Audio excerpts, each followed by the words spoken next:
tinapalan ng 1,000, lumalakas, di ba?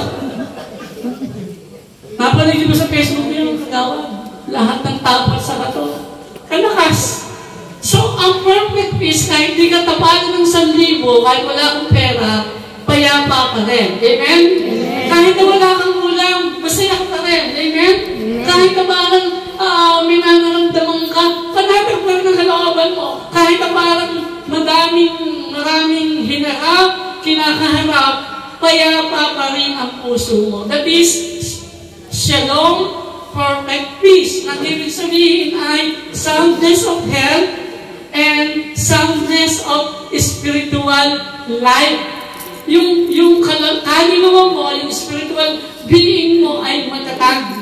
At tumatatag yun sa pamagitan ng iyong relasyon at pakikinig ng salita ng Diyos. Amen. Amen po ba? Amen. Kaya kapag kayo lagi umaattend, kayo nakikinig ng salita ng Diyos, yung ating kaluluwa ay tumitibay at tumatatag. Kaya nasasanay na po tayo. Kahit walang pera, kahit walang dudong, walang inday, masaya na rin. Amen po ba? Amen. So ang Diyos dapat ang pinagmumulan ng tunay na kapayapaan ng bawat isa.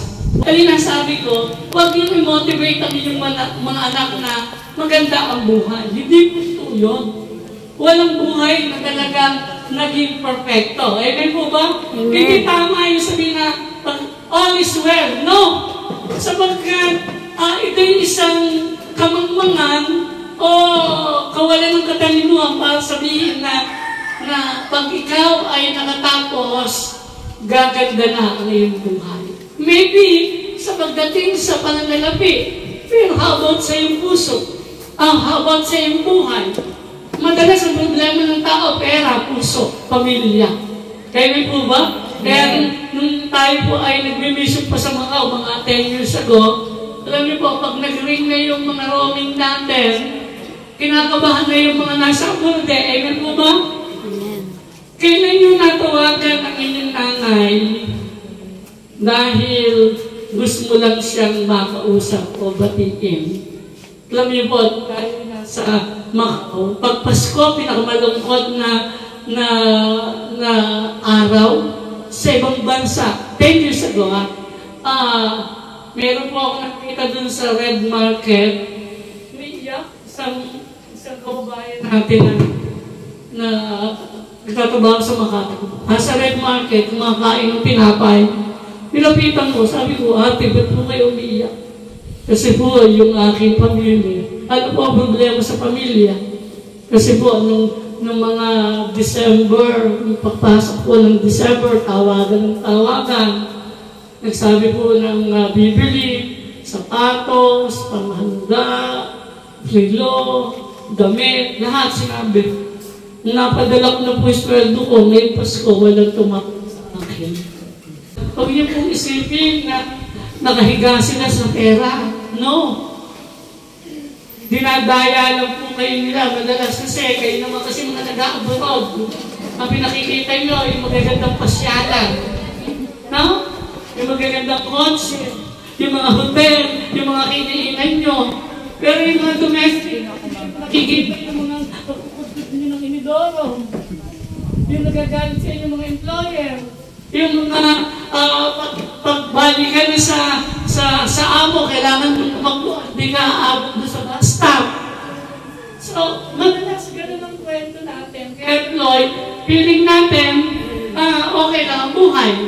Pero hindi po ganun eh. Dapat natin maunawaan ang perfect peace na mumula sa Panginoon. Amen? Amen. Kahit 100, kahit 1,000, kahit 2,000, kahit maraming ulam, naranasan natin yun. Amen po ba? Amen. This side of prosperity na experience natin, nagtagumpay tayo. Amen po ba? Amen. Sumagana tayo, gumaling tayo, nakatapos tayo, naabot natin ang pangarap natin. Maybe yung side na ito, maayos. Pero hindi po pinapangako ng Diyos ang bukas, ang buhay ni bukas ay maayos ulit. Amen po ba? Paano lang po bang bagong kasal? Ate sabi, at Kuya Ronnie, nag-honeymoon kayo. Pero hindi po lahat ng nag-honeymoon ay naging maayos sa relasyon. Amen po ba? Amen. Isang buwan nag-honeymoon sa Canada, sa US, nag-around the world. Pag-uwi ng Pilipinas, hiwalay. Maybe, in the beginning of your honeymoon, para kang nakupo, nakahiga sa bed of roses. Tapos, paglipat ng sumunod na buwan, nakatapa ka na sa thorn of roses. Maybe, masaya ka ngayon sa iyong buhay.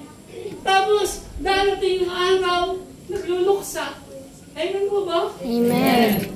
Maybe may nararamdaman. Kaya samantalang, nung isang buwan na, kausap mo, nagpaplano pa kayo ng mag-meeting. Tapos, nung huling nakausap mo, nakahigaan sa kabaong. So, may side, may panahon na maganda ang buhay. Ang boses, at may panahon talaga na walang kuryente. Ang gawin na natin yung dito sa umaman.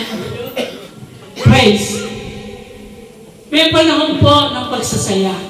Kaya sabi ni Solomon, there is a season in everything. In everything, there is a season. May panahon ng pagsilang at may panahon ng kamamatayan. May panahon ng pag-iiyakap at may panahon ng paghihiwalay. So, baka the following day, the following month, the following year, baka iba yung kakaharapin ng buhay natin. Amen po ba? Amen. Kaya nga, babalik po uli ako sa mga magulang, huwag po kayong makampante na natutugunan ninyo ang pangangailangan ng mga anak. Dapat turuan nyo din silang gumawa. Amen po ba? Ano po ang mangyari sa inyo? Hindi kayo matatakot na ano man ang mangyari sa inyo. Alam nyo, kayang mabuhay ang inyong mga anak.